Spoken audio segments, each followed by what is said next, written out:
McAnulty. Thank you, Mr Speaker. To the Minister of Housing, does he stand by his statements that, quote, it's clear that rough sleeping is a genuine problem and, quote, we can and will do more for rough sleepers? The Honourable Chris Bishop. Yes. Supplementary. Why is the government working on legislation that would enable the removal of rough sleepers from central business districts? The government isn't. Supplementary. Why is the Minister denying this when Police Minister Mark Mitchell confirmed on News Talk ZB this morning that, quote, Paul Goldsmith and Justice are doing a lot of work around that, end quote, and that legislation to move homeless people from CBDs to the suburbs was, quote, fully supported by caucus and the Prime Minister, end quote? Mr Speaker, the government is considering a range of different things in relation to the CBD. It is 8% of the country's economy.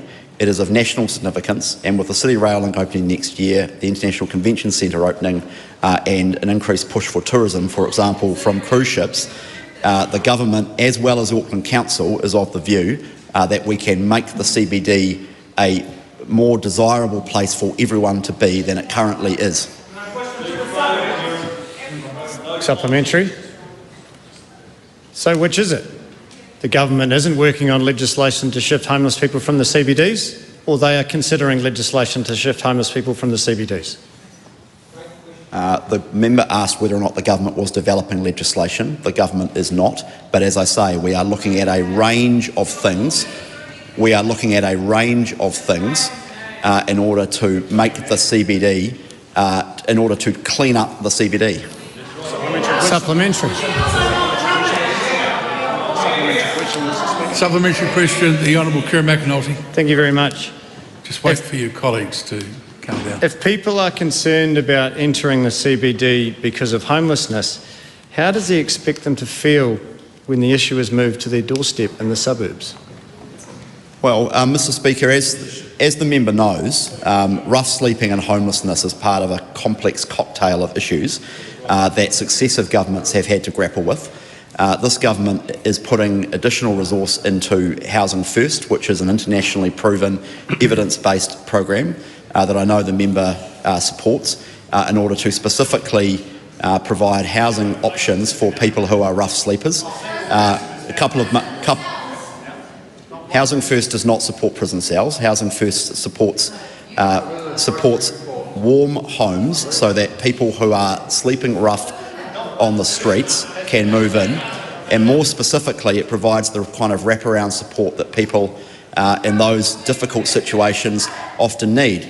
The starting point of Housing First is that it is difficult to supply people with mental health or addiction service support unless they are in a house in the first place, and that's why the government is proud to back Housing First. No one is pretending that this is a problem that is going to be solved overnight, and no one is pretending that this is not a difficult and complex problem that successive governments have had to grapple with, but we are working hard with frontline providers like the City Mission and others in the Auckland CBD to get on top of the problem.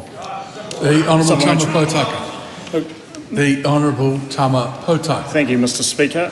Can the Minister please confirm that this government has reduced the spend of over $1 million a day on emergency housing to less than $200,000 a day, funds nearly $500 million per annum on transitional housing, Housing First and other related programs, and has now contracted an additional 300 Housing First places, the majority of which are in Auckland, with Housing First providers to support rough sleepers within these and related contractual arrangements. Good. When the House is ready, you might hear the start of the Minister's answer. Mr Speaker, yes, I can confirm that. As the member well knows, and the member yelling out the problem well knows, the government is working hard to make sure that we can supply warm, dry homes for people in very vulnerable situations. It is a complex, difficult challenge, but one that we are up for.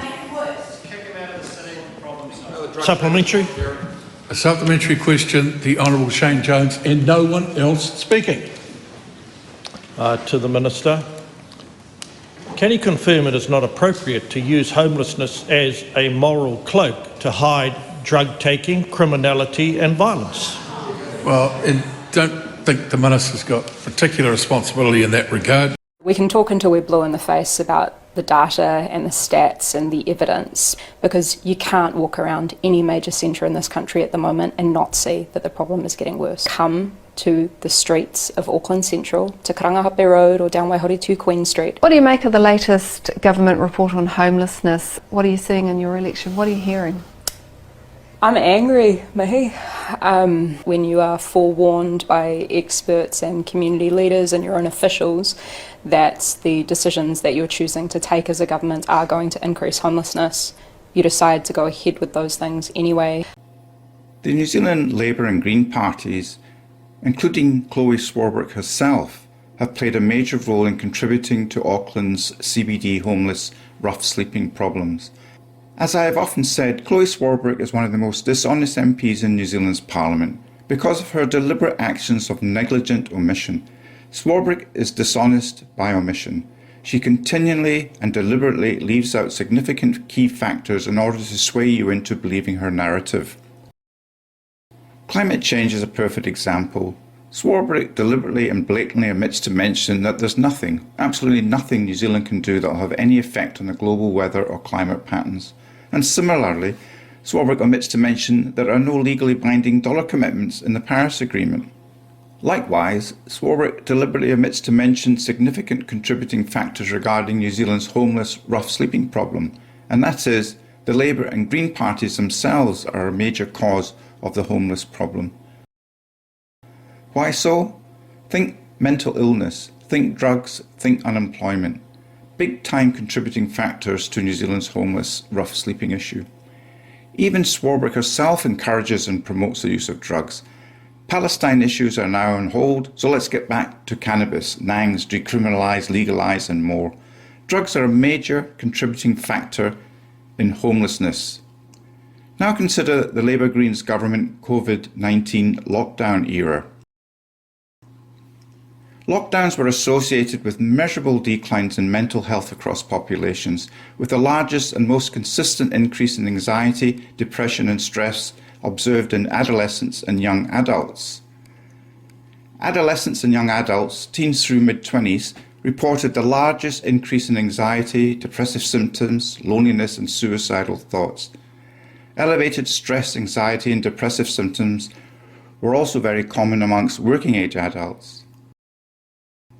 COVID lockdowns caused large, rapid disruptions to labour markets that produced immediate job and income losses in many sectors, with hospitality, tourism, retail and other high-contact industries hit hardest. Younger and less skilled workers were disproportionately affected. Give us a break, Swarbrick, you condescending, dishonest fool. Swarbrick's Green Party and Hipkins Labour Party played a major long-term role in causing New Zealand's current homeless, rough sleeping problem. And now, with Chloe Swarbrick's push to get cannabis moving again, this will only make the homeless problem worse.